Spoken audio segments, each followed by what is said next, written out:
As crianças já poderão ir lá para a salinha.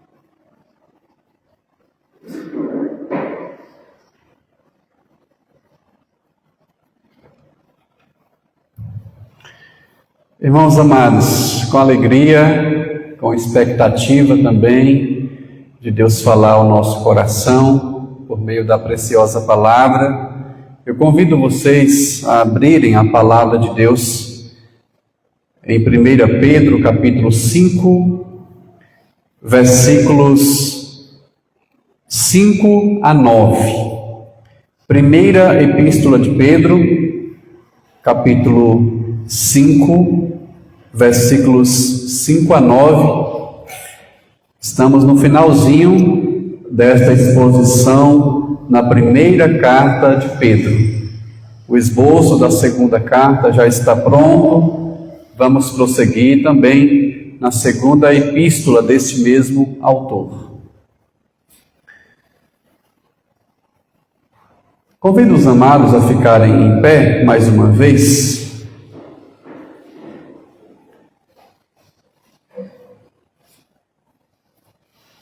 Aqueles que já encontraram poderão dizer amém. 1 Pedro, capítulo 5, versículos 5 a 9. Quem já encontrou pode dizer amém? Vamos lá, a leitura. Rogo igualmente aos jovens, sede submissos aos que são mais velhos. Outros sim, no trato de uns com os outros. Cingi-vos todos de humildade, porque Deus resiste aos soberbos. Contudo, aos humildes concede a sua graça. Humilhai-vos, portanto, sob a poderosa mão de Deus, para que Ele, em tempo oportuno, vos exalte, lançando sobre Ele toda a vossa ansiedade, porque Ele tem cuidado de vós. Sede sóbrios e vigilantes. O diabo, vosso adversário, anda em derredor como leão que ruge, procurando alguém para devorar. Resisti-lhe firmes na fé, certo de que sofrimentos igual aos vossos estão se cumprindo na vossa irmandade espalhada pelo mundo. Senhor, mais uma vez a nossa expectativa é que o Senhor nos edifique, nos instrua, nos ensine, ó Deus, a vencer as adversidades com o escudo da fé. Nós assim te pedimos, fale ao nosso coração. Oramos em nome de Cristo, o nosso Salvador. Amém. Podem se assentar, meus irmãos.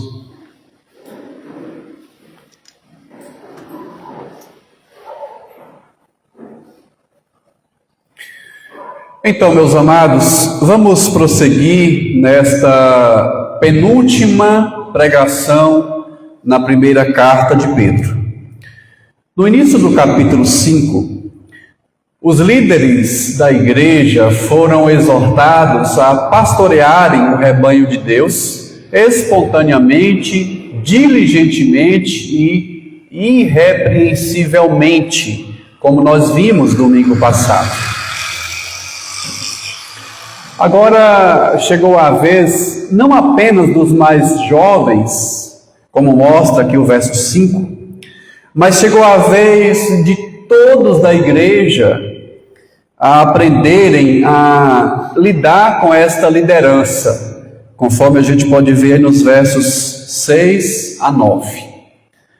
Da mesma forma que os presbíteros tinham a responsabilidade, conforme Pedro diz aqui, também a solicitação é que os liderados fossem submissos a essas pessoas maduras que estavam na função de liderança. Hoje, então, irmãos, nós veremos como os cristãos usam as suas virtudes para se posicionarem em 3 frentes relacionais. Isto é, com a igreja, com Deus e consigo mesmos. Você verá nesta pregação que a batalha espiritual é, na verdade, um alinhamento completo de todas as áreas das suas vidas. Hoje o nosso tema é as 3 frentes da batalha espiritual. As 3 frentes da batalha espiritual. A primeira frente é o seu relacionamento com o próximo. Isso no versículo 5. A primeira ordem aqui do versículo 5 é: sede submissos no trato de uns com os outros. O termo sede submissos é uma ordem a ser obedecida, meus irmãos. A ser obedecida como reconhecimento do governo de Deus sobre a sua vida. Mas como é mesmo que esta submissão acontece? O texto acrescenta: no trato de uns com os outros. No tratamento, no relacionamento de uns com os outros. Domingo passado eu disse que a nossa igreja presbiteriana é denominada, ou seja, é chamada de presbiteriana. Por que mesmo? Com referência ao sistema de governo que é representativo. Por isso, presbítero. Presbiteriano vem de presbítero. Tem a ver com o governo, com a administração da igreja. Diferente, meus irmãos, da maioria das igrejas da nossa cidade, onde o sistema é episcopal, cujas decisões vêm de cima para baixo, na nossa igreja é diferente. Existe a liderança e os liderados são orientados a seguirem a instrução da liderança, mas a liderança também tem responsabilidades com os liderados. A liderança possui um supremo pastor que é Cristo, conforme nós vimos domingo passado. E aproveitando este gancho aqui, esta oportunidade de falar sobre esta doutrina chamada eclesiologia. O que é eclesiologia? É a doutrina sobre a igreja. Aproveitando esta doutrina sobre a igreja, eu quero citar aqui o capítulo 3 da nossa Constituição, quando diz que o poder da igreja é espiritual e administrativo, residindo na corporação, isto é, nos que governam e nos que são governados. Aí, no primeiro parágrafo também da nossa Constituição, diz o seguinte: a autoridade dos que são governados é exercida. Como é exercida? É exercida pelo povo reunido em assembleia para eleger pastores e oficiais, dentre outras atribuições. Por exemplo, meus irmãos, é o que vai acontecer.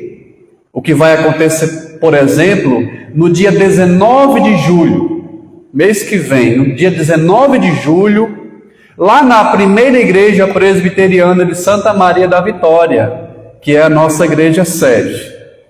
É lá onde vai acontecer a assembleia de membros desta igreja, que junto com os outros membros de lá e da outra congregação, vão se reunir, essas pessoas vão se reunir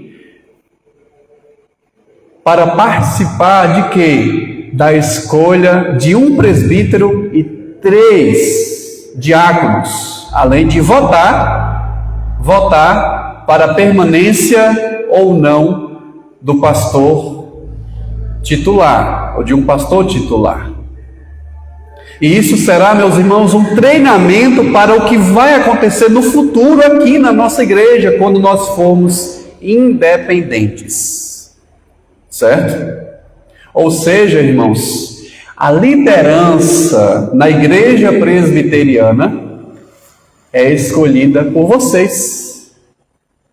É pelos membros da igreja que o pastor, o diácono, o presbítero são escolhidos. Olha que privilégio! Olha que privilégio que os membros de uma igreja têm de exercer o voto na escolha dos seus líderes. Observe que tanto para a geração mais idosa, conforme este texto aqui, como a geração mais jovem, a humildade deve ser a marca do viver cristão.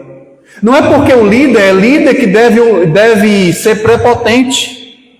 Tanto líderes quanto liderados devem ser humildes, pois a humildade é marca do viver cristão.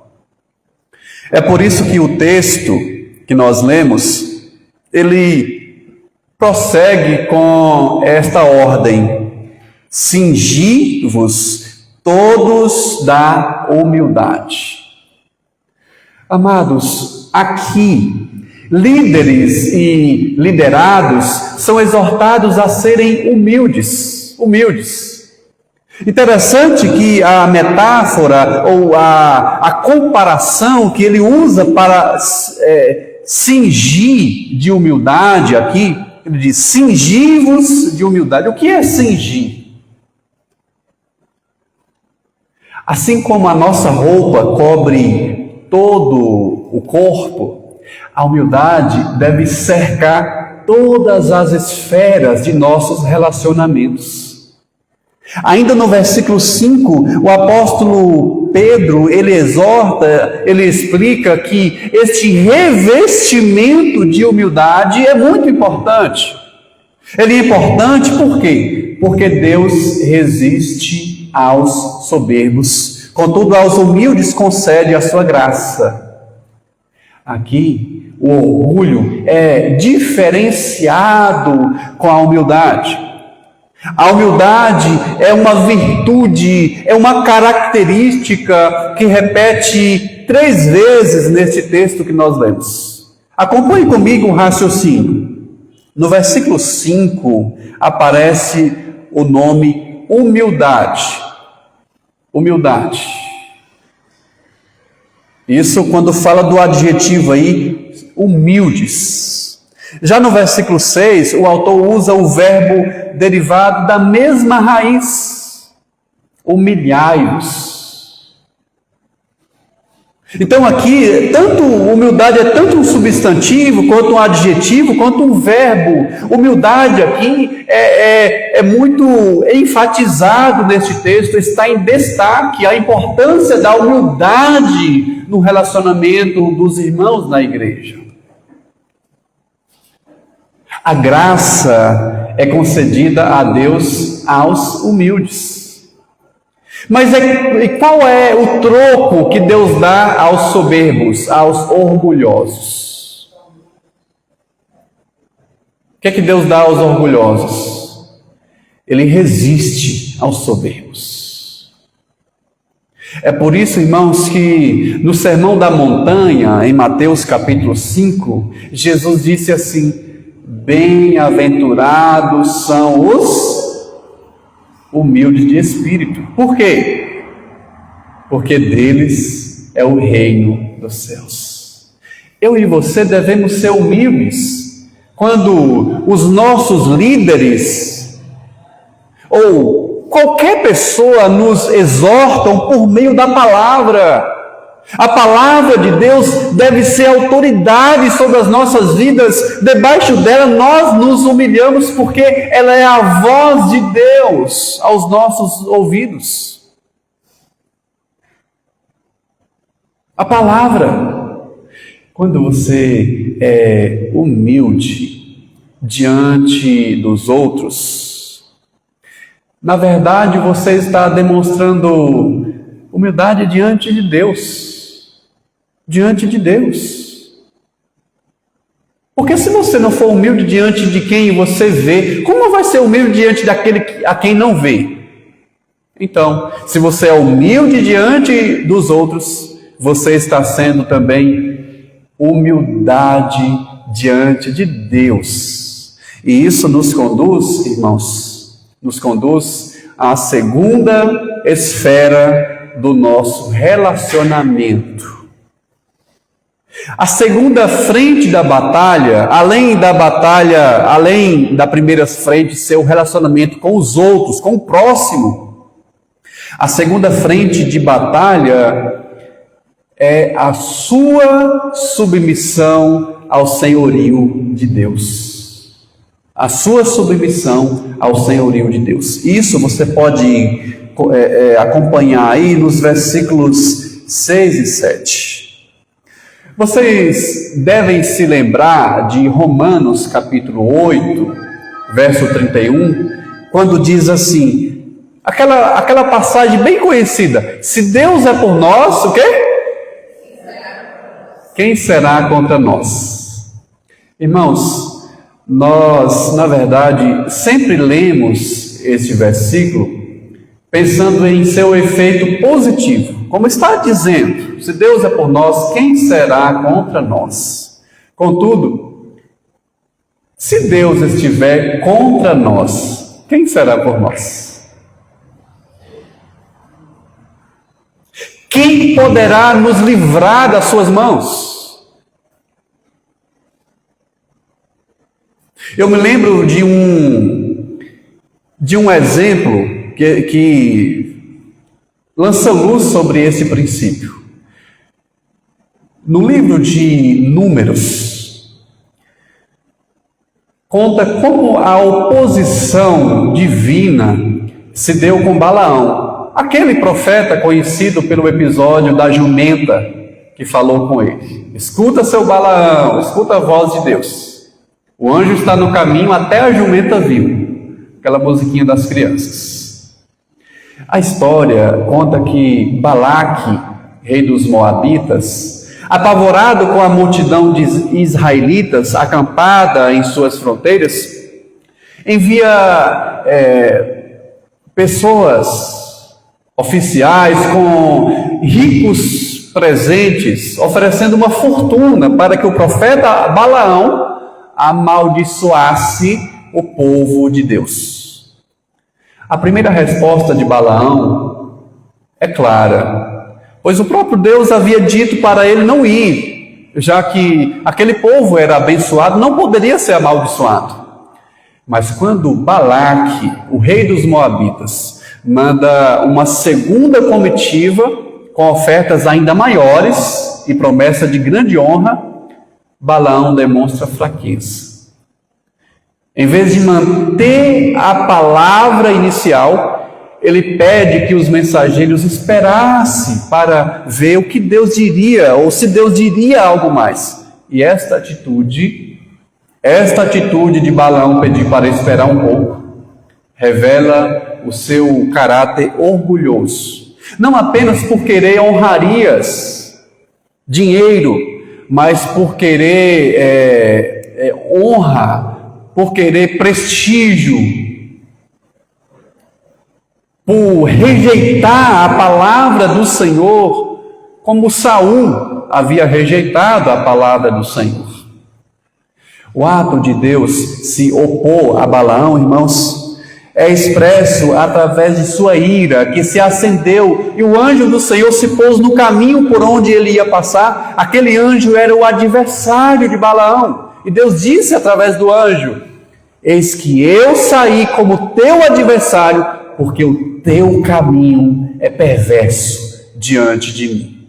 Isso você encontra em Números capítulo 22, especificamente agora no versículo 32, quando diz que o caminho de Balaão era perverso diante do Senhor. Por isso que Deus se colocou no caminho como seu adversário. Contrastando então a esse princípio de que Deus resiste aos soberbos, o apóstolo Pedro aqui traz mais uma ordem, e agora na esfera do nosso relacionamento com o Criador. Como está o meu relacionamento com Deus? Como está a nossa disposição em nos submeter à palavra dele? Não apenas em ler, não apenas em ouvir, mas em guardar e em praticar esta palavra. Como está a nossa disposição? No versículo 6 é dito assim: humilhai-vos. Humilhai-vos, portanto, sob a poderosa mão de Deus, para que Ele, em tempo oportuno, vos exalte. Em tempo oportuno, vos exalte. A ordem aqui é para nós nos humilhar, não apenas diante dos outros, mas diante da poderosa mão de Deus. No Evangelho de Lucas, capítulo 18, Jesus contou aquela conhecida parábola do fariseu e do publicano para alguns que eram orgulhosos, que confiavam em si mesmos, por se considerarem justos diante de Deus, e desprezavam os outros. No final daquela parábola,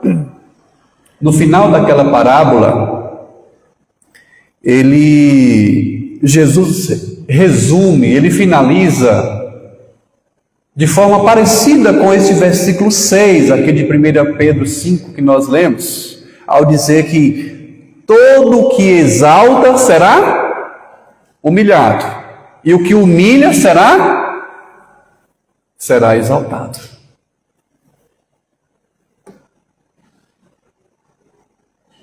A partir deste princípio, irmãos, surgiu aquele ditado que vocês já conhecem. Qual é?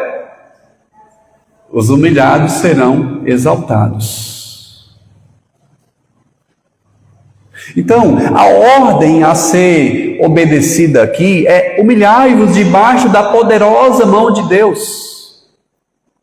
É claro que nós sabemos que Deus é Espírito, Ele não tem mão, certo? Mas quando fala poderosa mão é para dizer sobre o poder de Deus, o seu senhorio, a sua autoridade. É uma forma didática, ensinável para nós entendermos que Deus, Ele ordena, Ele age, assim como nós agimos com as mãos, Deus age com o seu poder.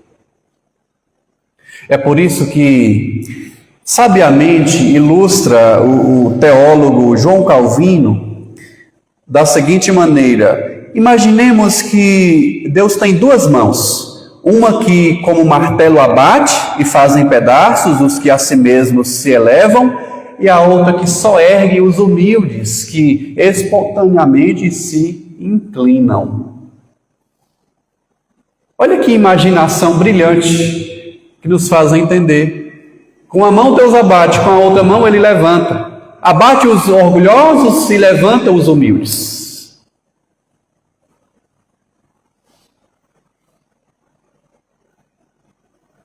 E ao falar do caráter humilde do servo de Deus, Jesus, o apóstolo Pedro aqui recorre à sabedoria de Provérbios, quando ele afirma confiadamente: com certeza, o Senhor escarnece dos escarnecedores, mas dá graça aos humildes. Pedro cita aqui o texto de Provérbios, capítulo 3, versículo 34, exemplificando esta questão, como Deus trata os orgulhosos. Acontece, irmãos, que talvez você até questione aí. É que nem sempre os humildes serão exaltados nesta vida. Nem sempre. O livro de Eclesiastes é um exemplo disso. É um paradoxo. É um livro que mostra que as coisas podem ser diferentes do que é natural. Nem sempre as pessoas humildes são exaltadas nesta vida. É por isso que o apóstolo Pedro, pela quarta vez nesta epístola, conforme nós vimos até aqui, pela quarta vez, ele usa o kairos de Deus, traduzido aqui como o tempo oportuno. O tempo oportuno. Que tempo é este? É aquele tempo que descreve o tempo certo no relógio de Deus. O tempo no seu relógio é diferente do tempo no relógio de Deus, certo?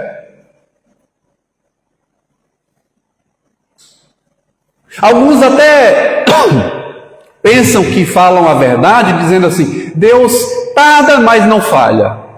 Não. Deus não tarda e não falha. Deus não tarda e não falha. Ele age na hora certa. Na hora certa. O relógio de Deus acontece, marca a hora certa para exaltar a quem Ele quer.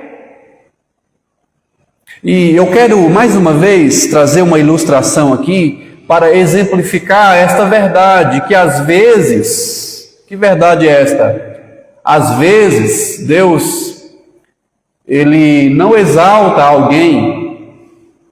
Às vezes a pessoa não é recompensada nesta vida. Então, a história que eu conto é baseada em fatos reais. Havia um homem rico que se vestia de púrpura, de roupas finas, e que todos os dias se banqueteava, participava ali das comidas, dos banquetes. Mas havia também um mendigo chamado Lázaro, coberto de chagas. Aquele mendigo costumava ser deixado perto do portão deste rico. Aquele mendigo desejava alimentar-se das pequenas comidas, das migalhas que caíam da mesa do rico. E pior, até os cães vinham lamber as suas chagas, as suas feridas. Aconteceu que o mendigo morreu e foi levado pelos anjos de Deus para junto de Abraão. O rico, por sua vez, também morreu e foi sepultado. Aí, no inferno, estando em tormentos, o rico levantou os olhos e viu de longe Abraão e Lázaro junto dele. Então o rico clamou: Pai Abraão, tem misericórdia de mim. Mande Lázaro que molhe a ponta do dedo em água e refresque a língua, pois estou atormentado nesta chama. Mas Abraão disse: Filho, lembre-se de que você recebeu os seus bens durante sua vida, e Lázaro recebeu os males. Agora, porém, ele está consolado aqui, enquanto você está atormentado. E além disso, além de tudo, há um grande abismo entre nós e vocês, de modo que os que querem passar daqui para o lugar onde vocês estão, não podem, nem os de lá passarem para o nosso lado.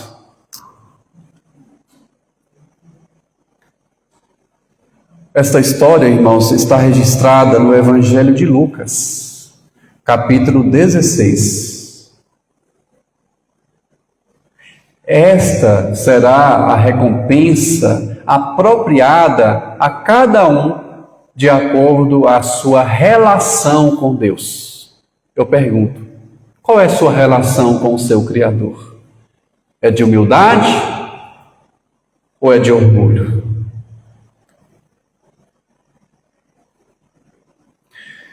Enquanto enfrenta situações humilhantes neste mundo, como a sua humildade diante de Deus é demonstrada na prática? Como? Olhe comigo aí no versículo 7, pois diz: lançando sobre ele toda a vossa ansiedade, porque ele, o quê? Tem cuidado de vós. Irmãos, neste ponto aqui, o apóstolo Pedro, ele puxa do Salmo 55, versículo 22, a atitude de entregar toda a ansiedade ao Senhor. Pedro usa aqui aquilo que ele sabia sobre a Bíblia, sobre o escrito do Antigo Testamento.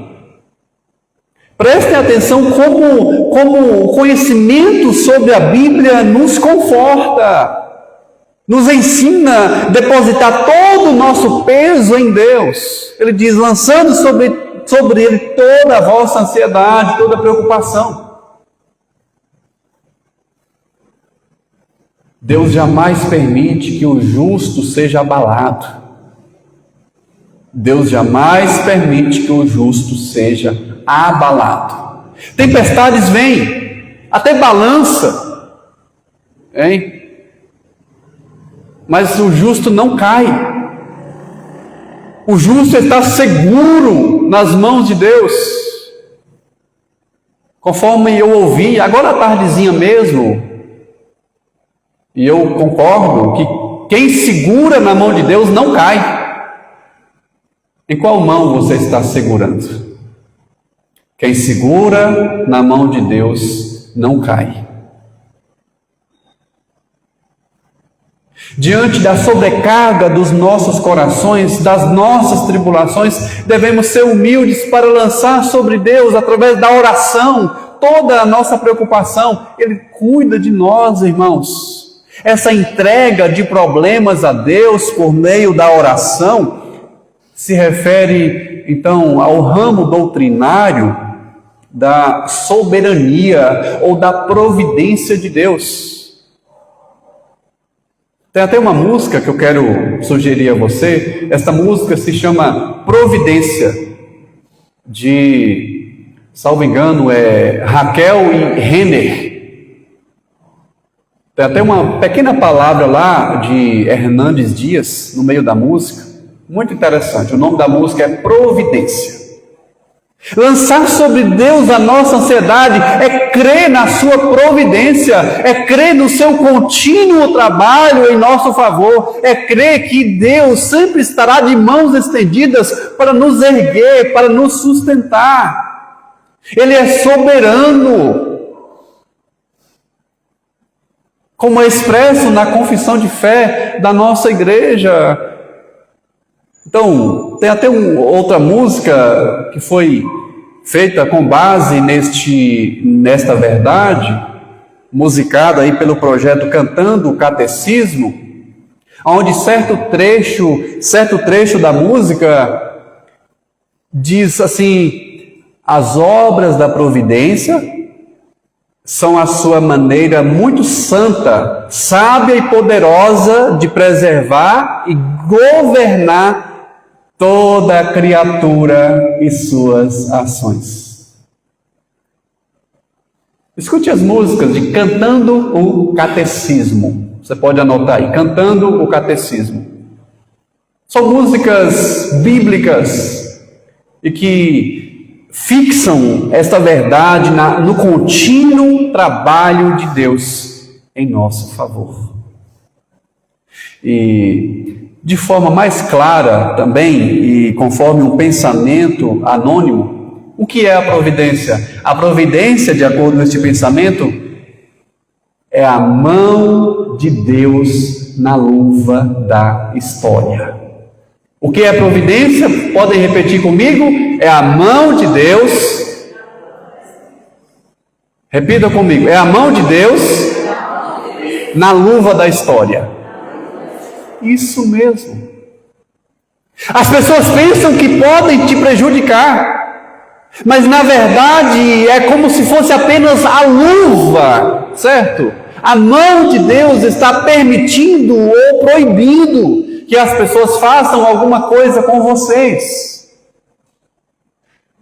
Deus tem um limite, irmãos. Ele que estabelece o limite.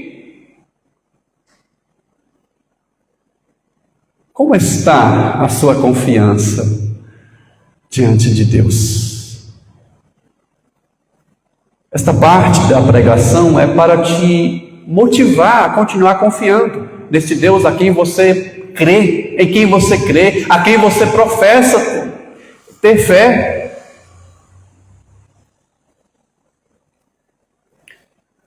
Não apenas o nosso relacionamento com o próximo e com Deus devem estar bem.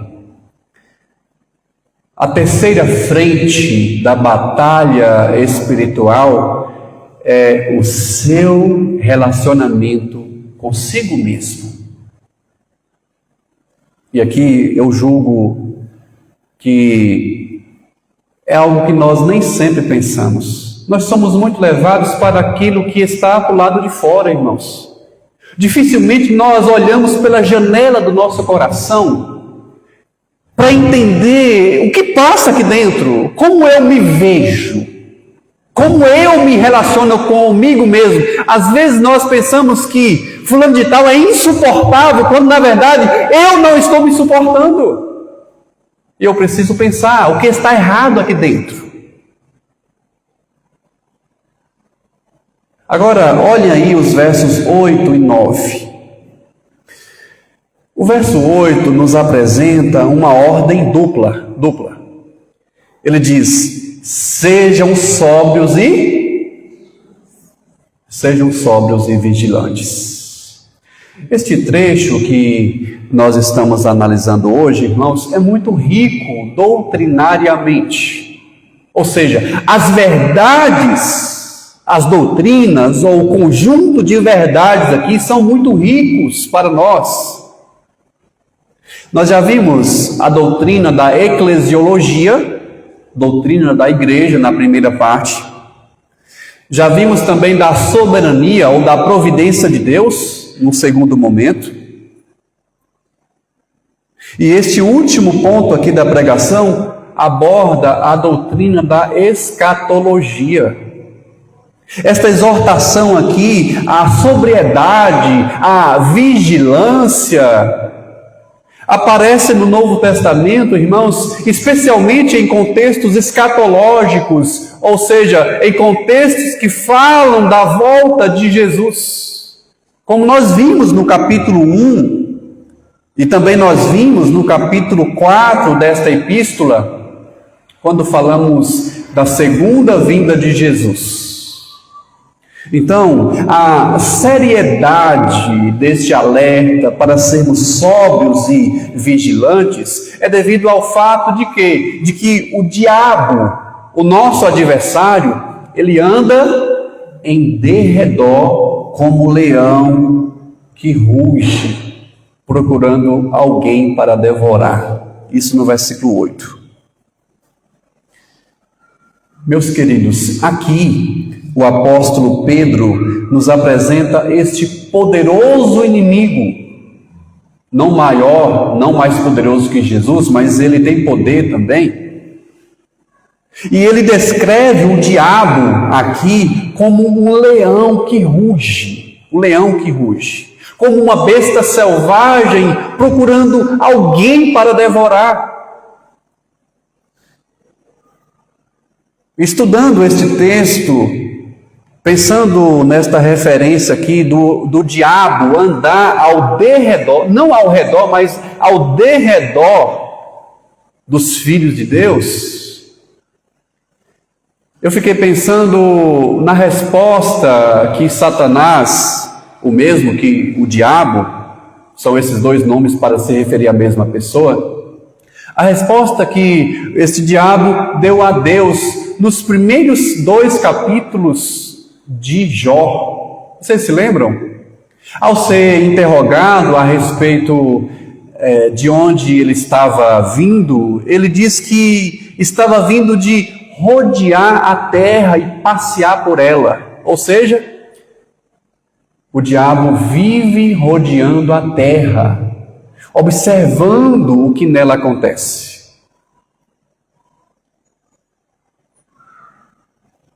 É claro, irmãos, que para nós que cremos em Jesus, o diabo não tem poder.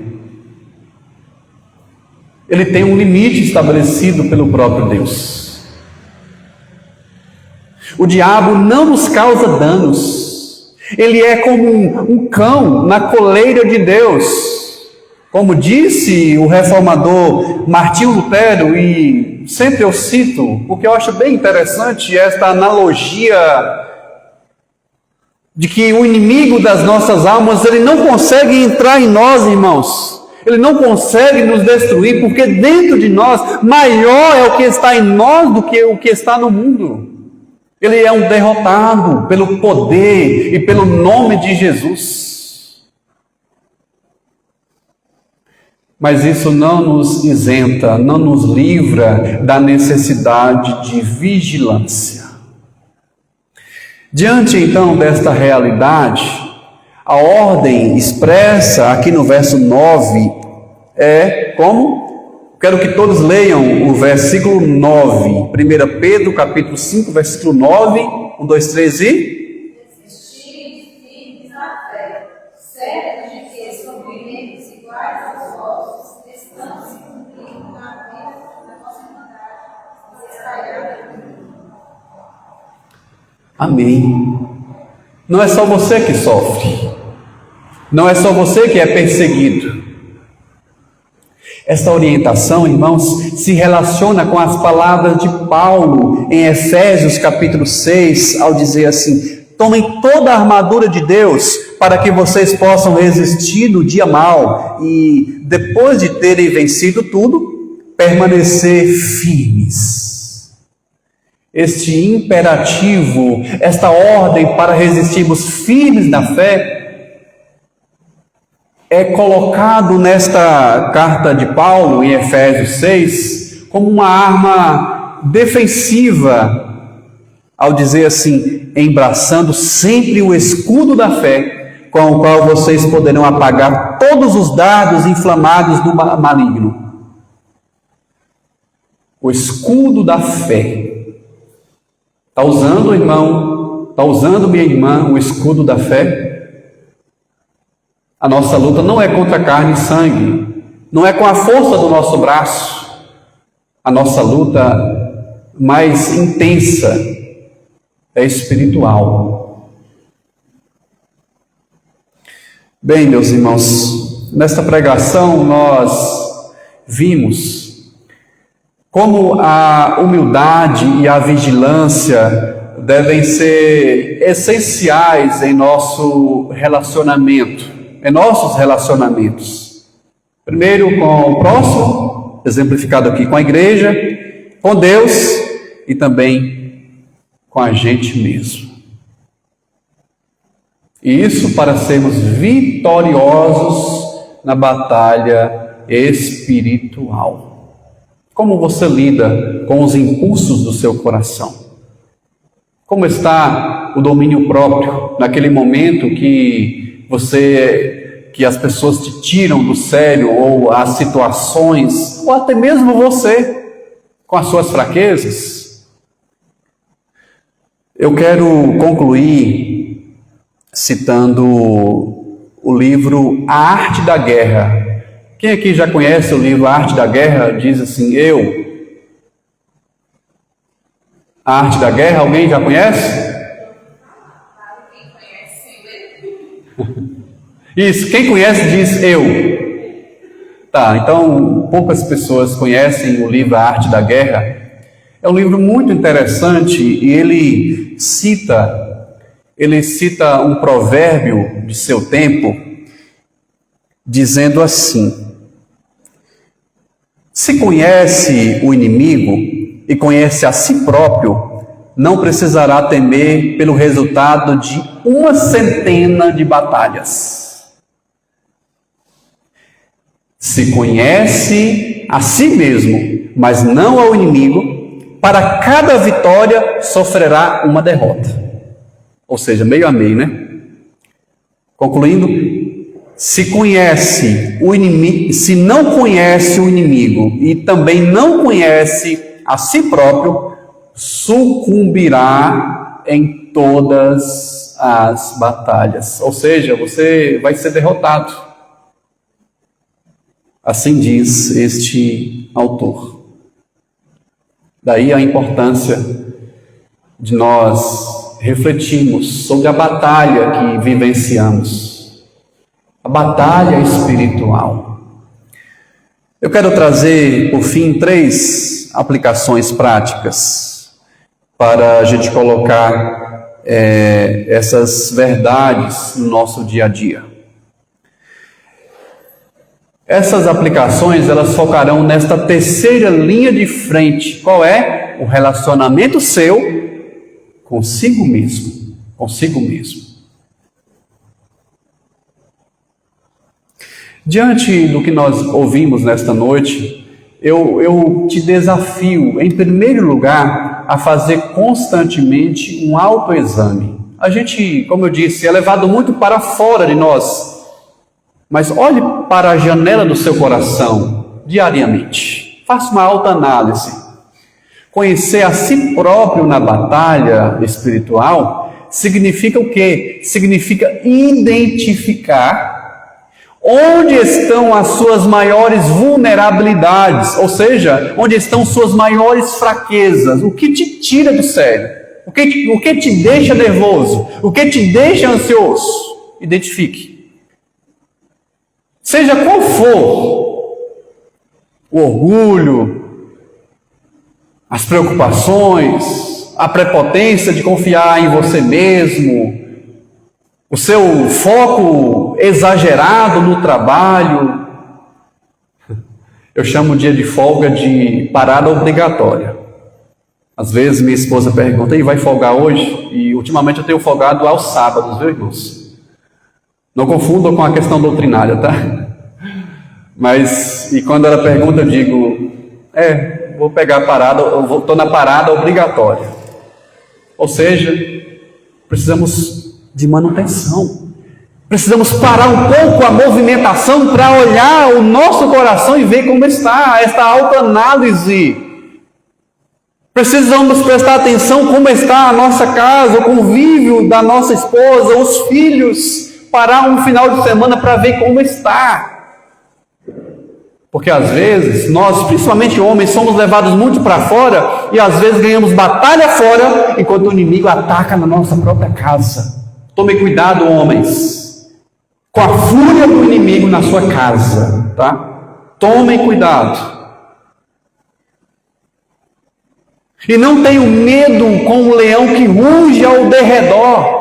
Você precisa saber exatamente aonde o seu escudo da fé precisa de mais reforço espiritual. É tampar as brechas para que o inimigo não destrua a sua casa, a sua família. Mas, em segundo lugar, a segunda aplicação prática, eu sugiro que você não permita que a ansiedade da vida ou as ameaças do inimigo governem as suas decisões. Dedique mais tempo em oração antes de tomar uma decisão. Você faz isso, você toma melhores decisões quando filtra, certo? Quando você filtra as informações, quando você analisa as possibilidades antes de tomar uma decisão. Quando você conversa com o seu cônjuge, converse com alguém de sua confiança. Quando você desabafa um pouco, diz sobre sua tristeza, suas lutas. Quando você desabafa, fala de alguma fraqueza sua, você denuncia, seja um pecado, uma fraqueza, você ganha mais aliados. Você se torna mais forte. Por fim, mantenha seu foco firme na promessa da segunda vinda de Jesus. Mantenha seu foco na caminhada cristã. Não se isole, meu irmão, minha irmã. Eu conheço pessoas que no momento das dificuldades fazem afastar da igreja. No momento das dificuldades, dá uma pausa na vida cristã para resolver a dificuldade. E aí, o que vai virar dessa pessoa? O que vai acontecer? Se ela não buscar reforço espiritual, é perigoso dar uma pausa para resolver um problema com base na sua força. Não dê uma pausa na caminhada cristã. Continue em todo o tempo, principalmente nos momentos difíceis. Não se isole. Uma ovelha afastada do rebanho é uma presa fácil para o inimigo. Uma ovelha afastada do rebanho é uma presa fácil para o inimigo. Que o bom pastor te proteja, que ele te fortaleça, que ele te habilite para a batalha espiritual. Em Cristo Jesus você já é mais que vencedor. Quantos podem dizer amém? Amém. Vamos ficar em pé, irmãos. Vamos orar. Lembrando que